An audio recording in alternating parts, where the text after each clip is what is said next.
नमस्कार. मी अभय सुपेकर पुन्हा आपल्या भेटीला आलो आहे. नववर्षाच्या सुरुवातीला पंतप्रधान नरेंद्र मोदी यांनी लक्षद्वीपचा दौरा केला. या सहलीमधला रोमांचकारी साहसी असा अनुभव पंतप्रधानांनी घेतला आणि आपल्या अनुभवाचे बोल त्यांनी ट्विटवरती केले.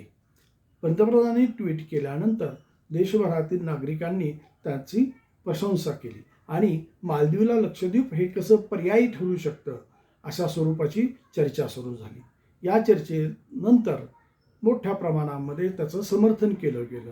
पंतप्रधानांनी किती चांगल्या प्रकारे लक्षद्वीपची प्रशंसा केली आहे याबद्दल स्वागत केलं गेलं आणि त्याचा परिणाम असा झाला की मालदीवमधल्या 3 मंत्र्यांनी, त्यांची नावं आहेत मरियम शून, मलाला शरीफ आणि जाहिद रमीज, या 3 उपमंत्र्यांनी पंतप्रधानांच्या या विधानावरती टीका टिप्पणी केली. अत्यंत अश्लील आणि शिवराळ भाषेमध्ये ही टिप्पणी केली. त्याच्यामुळे तमाम भारतीय चवताळले, त्यांना संताप आला आणि तो स्वाभाविकच होता.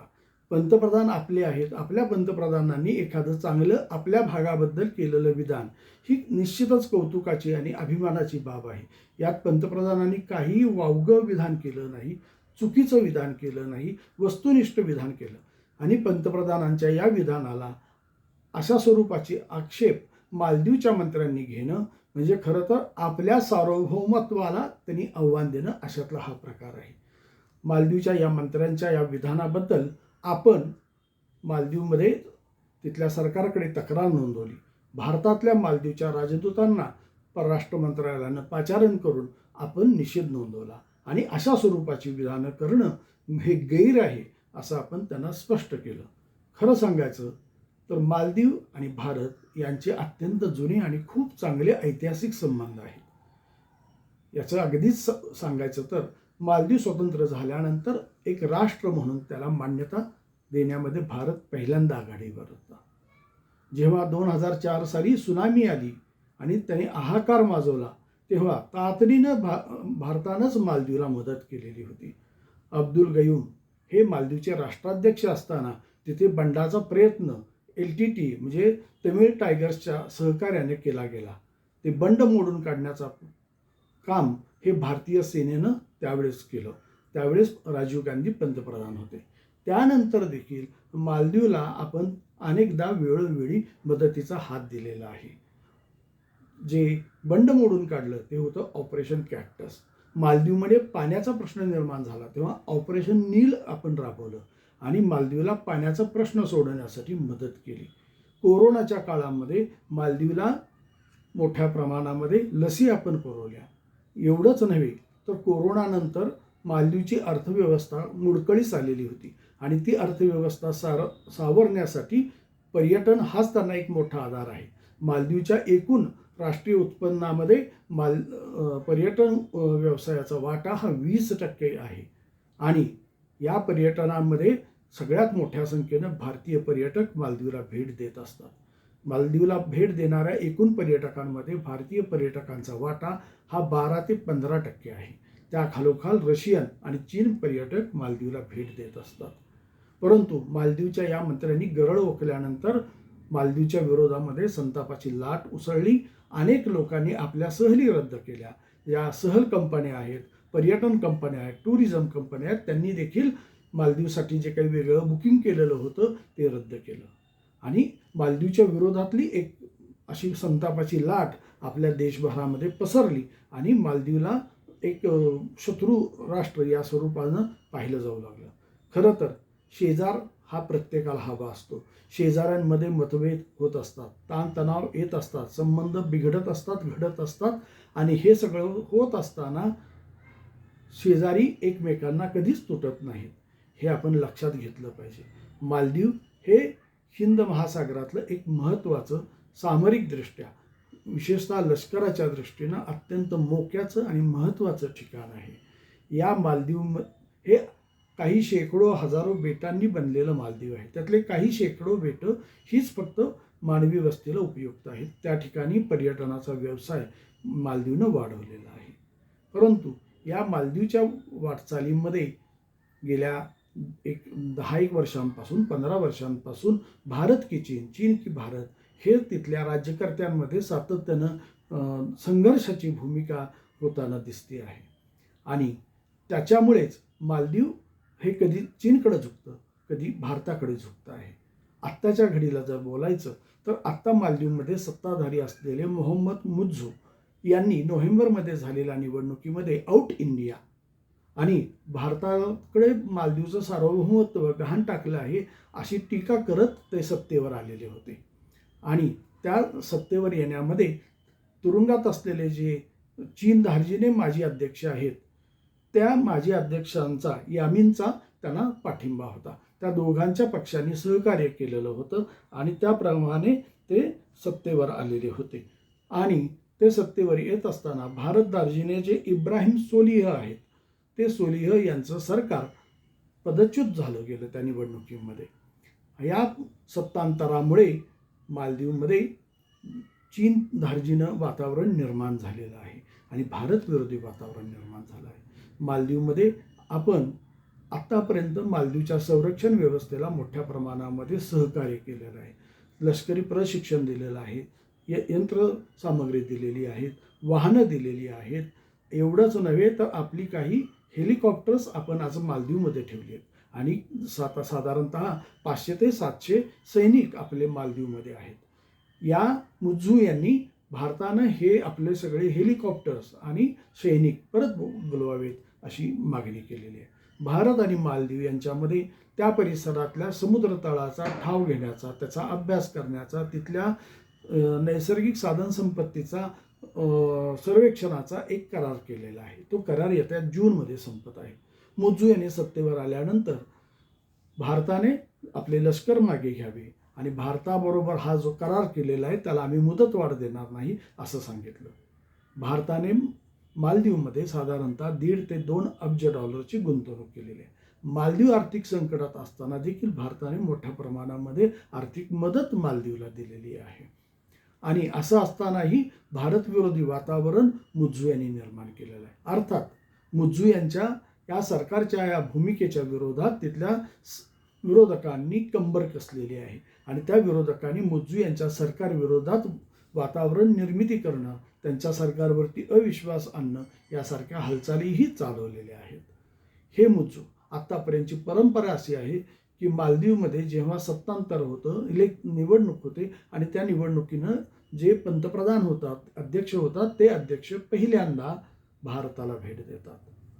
त्या परंपरेनुसार खरं तर मुज्झूंनी भारताला भेट द्यायला पाहिजे होती, परंतु मुज्झू यांनी भारताला भेट दिली नाही. मुज्झू यांनी काय केलं, पहिल्यांदा ती भेट दिली त्यांनी तुर्कस्तानला, की जे तुर्कस्तान गेल्या 2-4 वर्षांपासून भारताच्या विरोधात भूमिका घेत आहे, भारताच्या विरोधात मोहीम चालवत आहे. त्यानंतर आत्ताच संयुक्त अरब अमिरातीमध्ये हवामान बदलाबाबत परिषद झाली. त्या परिषदेच्या वेळेस पंतप्रधान मोदी आणि मुज्झू यांची भेट झाली, त्यांनी चर्चा केली. त्या पलीकडं मुज्झू आणि आपल्या प्रमुखांची कधीही भेट झालेली नाही आहे. तर हे मुज्झू हे जे सगळं मालदीव विरोधी वातावरण निर्माण झालेलं होतं तेव्हा ते चीनच्या दौऱ्यावर गेले. चीनचे अध्यक्ष शी जिनपिंग यांचा महत्त्वाकांक्षी प्रकल्प आहे बेल्ट अँड रोड. म्हणजे थोडक्यात हा चीनचा साम्राज्यवादाचा एक बुरखा आहे. बेल्ट अँड रोडमध्ये वेगवेगळ्या देशांना तिथल्या पायाभूत सुविधा म्हणजे बंदरं, रस्ते, पूल, विमानतळ यांच्या विकासासाठी पैसे द्यायचे, आपली गुंतवणूक करायची आणि त्यांना कर्जाच्या ओझ्याखाली दाबायचं, असा हा बेल्ट अँड रोड प्रकल्प आहे. त्याला भारताचा विरोध आहे, भारत त्यात सहभागी झालेला नाही. हा प्रकल्प पाकिस्तानात राबवला आणि त्याचा जो एक मोठा महामार्ग आहे, कॉरिडॉर, तो पाकव्याप्त काश्मीरमधून गेला आहे, की जे आक्षेपार्ह आहे. आपण त्याला सातत्याने विरोध केलेला आहे. म्हणूनच चीनच्या बेल्ट अँड रोडला आपला विरोध आहे. या चीनच्या कच्छपी मालदीवचे सध्याचे सत्ताधारी लागलेले आहेत. मुज्झू यांनी 4 दिवस चीनचा दौरा केला. चीनशी 20 वेगळ्या स्वरूपाचे करार केले गेले. बेल्ट अँड रोड जो प्रकल्प आहे त्या बेल्ट अँड रोड प्रकल्पाला अधिकाधिक वेगळ्या पद्धतीनं सहकार्य करण्याची, सहभाग देण्याची तयारी मुज्झू यांनी दाखवली. आणि याच्या पलीकडे जाऊन त्यांनी चीनसाठी लाल गालीचे अंथरलं आहे असं म्हटलं तर काही वावगं होणार नाही. खरं सांगायचं तर एक लोकभावना जी असते ती वेगळी असते, राजकारण वेगळं असतं आणि देशादेशांमधले संबंध हे वेगळ्या पातळीवरती पाहिले गेले पाहिजेत. हिंद महासागर हे आत्ता असं क्षेत्र आहे, प्रशांत हिंद महासागर, की जिथं आता आगामी काळामध्ये जगाचं सगळं लक्ष एकवटणार आहे. आगामी काळामध्ये सगळ्या जगाचं सत्ता संघर्षाचं जे मूळ आहे, केंद्र आहे, ते हिंद महासागरामध्ये असणार आहे. गेल्या काही वर्षांपासून चीननं यावरती लक्ष केंद्रित केलेलं आहे. चीननं आपलं नाविक आरमार जे आहे ते मोठ्या प्रमाणामध्ये वाढवलेलं आहे, संख्यात्मक वाढवलेलं आहे. दक्षिण चीन समुद्रामध्ये कृत्रिम बेटाची निर्मिती करून आपला तळ तिथं उभारलेला आहे.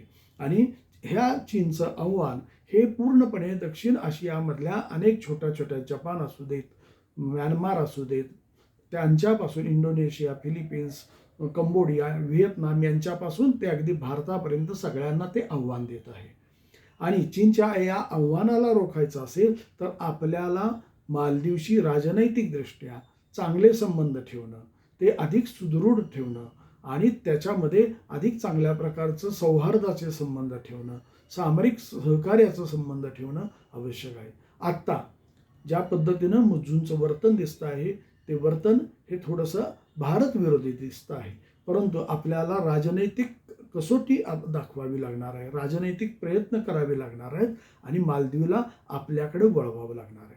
याचं कारण असं की श्रीलंकेमध्ये हंबनतोटा नावाचं एक बंदर आहे, त्या बंदरावरती आत्ता चीनचा कब्जा आहे.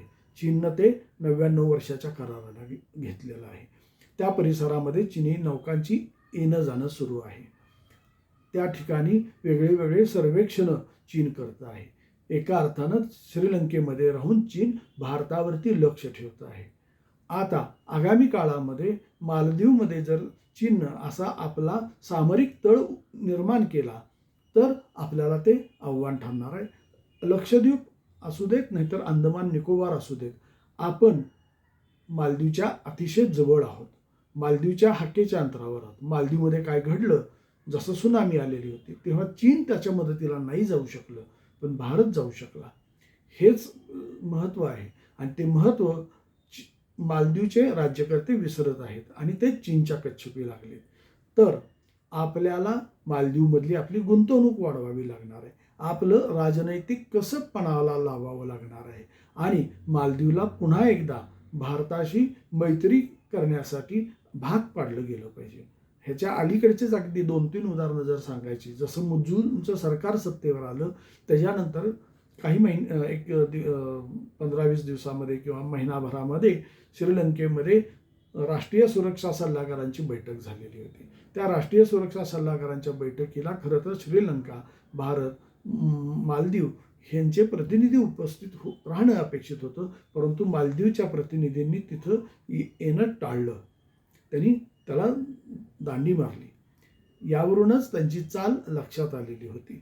लक्षद्वीपच्या निमित्ताने पुन्हा एकदा मालदीवचं आणि आपले संबंध हे थोडे ताणले गेलेले दिसत असले तरी राजनैतिकदृष्ट्या भारताच्या सामरिक वर्चस्वाच्या दृष्टीनं, भारताच्या आगामी वाटचालीच्या दृष्टीनं आणि आत्ता अलीकडे तर लाल समुद्रामध्ये जे काही घडामोडी घडत आहेत, वातावरण तापतंय, युद्धाचे काळे ढग आणि संघर्षाची बीजं तिथं दिसू लागली आहेत. या पार्श्वभूमीवरती मालदीवशी आपले संबंध हे अधिकाधिक चांगले कसे राहतील या दृष्टीनं प्रयत्न करण्याची गरज आहे.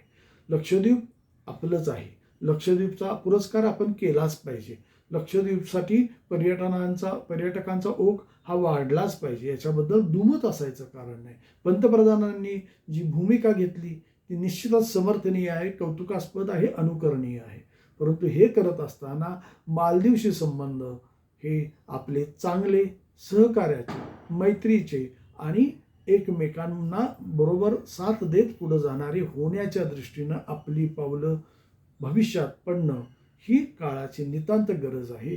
आपल्याला हिंद प्रशांत क्षेत्रामध्ये चीनच्या आव्हानाला तोंड द्यायचं आहे आणि त्यासाठीच आपल्याला काळजीपूर्वक वाटचाल केली पाहिजे असं मला वाटतं. आपण हा व्हिडिओ ऐकलात त्याबद्दल मी आपला आभारी आहे. सबस्क्राईब करा, लाईक करा, शेअर करा. पुढच्या वेळेस आपण असंच पुन्हा एकदा भारत आणि त्याच्या शेजारी देशांचे संबंध या विषयावर देखील बोलूया. धन्यवाद.